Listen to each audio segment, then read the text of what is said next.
2016, China will have the biggest numbers of millionaires on this planet. An investor once said, if you're not in business with China, you might be out of business soon. But statistics say, if you are in business with China, you might be out of business soon.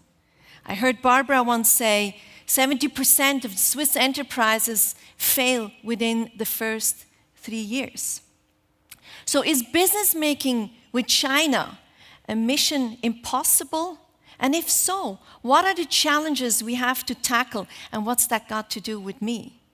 Well, it started all with my husband, who's been living in China for 25 years. Fluent in Mandarin, fluent in Cantonese, very successful. And when I was thinking of moving to China, I asked, darling, do you think I can open up my business? And he's very supportive. He very much believes in me. He said, baby, you will not stand a chance. Well, that was not really what I wanted to hear, and he fired me all up. And in fact, it's one of the reasons why I dedicated the past 6 years in studying successful entrepreneurs and managers, how they deal and how they manage and lead across cultures. So I'm here today to speak to you about 5 ways how to be out of business in China. First, play by your own rules. Imagine the Swiss national football team. 19 out of 22 are of cultural diverse backgrounds. Still, they can play the game. Still, they can win. Now let's make things a little bit more complicated. Let's take the Chinese national football team, by the way, also on the rise there, #1 in Asia, and mix them with the Swiss national team. They can still play the game. They can still win. Why? 2 reasons. First, they all play by the same rules. Second, they all know the rules. Otherwise, they couldn't play by them.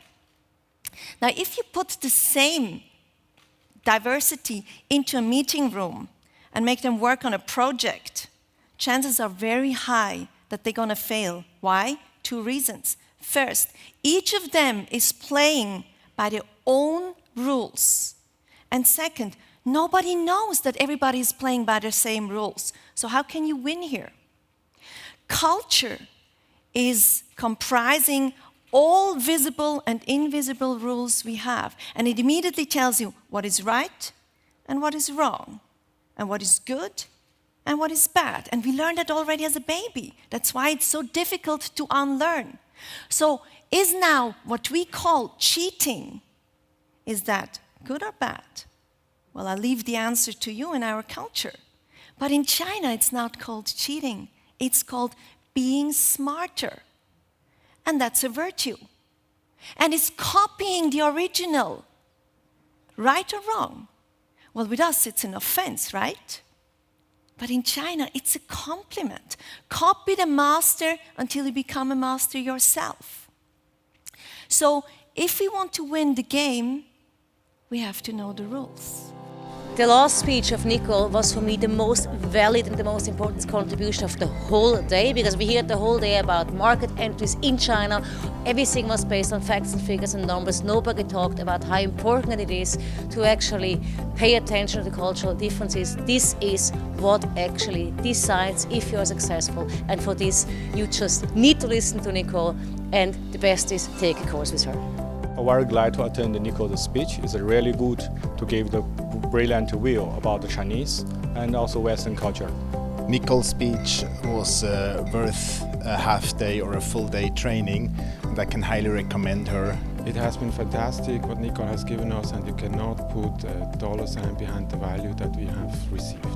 Nicole was just awesome. She really hit the nail on the head. Nicole's speech on China was one of the best speeches on China I've ever heard. It was brilliant. It was very informative, yet it was entertaining, delivered with eloquence. I really enjoyed it.